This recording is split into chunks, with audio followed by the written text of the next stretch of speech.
হাওড়া ডোমজুড়ে গায়েসপুরে একটি লোহার কারখানায় বিধ্বংসী আগুন। আগুন লাগার কারণ অনুমান করা হচ্ছে বাজি ফাটাতে গিয়েই এই বিপত্তি। এই ঘটনায় একটি গ্যাস সিলিন্ডার ব্লাস্ট হয় এবং এর ফলে আগুন আরও ছড়িয়ে পড়ে। ঘটনায় আতঙ্ক ছড়িয়ে পড়ে গোটা এলাকায়। প্রায় 2 ঘন্টা কেটে যাওয়ার পরও ফায়ার ব্রিগেডের দমকলের একটিও ইঞ্জিন এসে পৌঁছায়নি।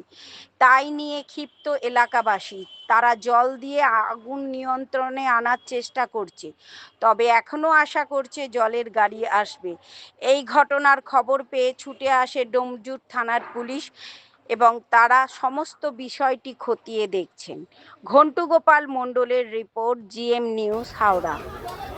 ভূতদার ঘরের দিকে না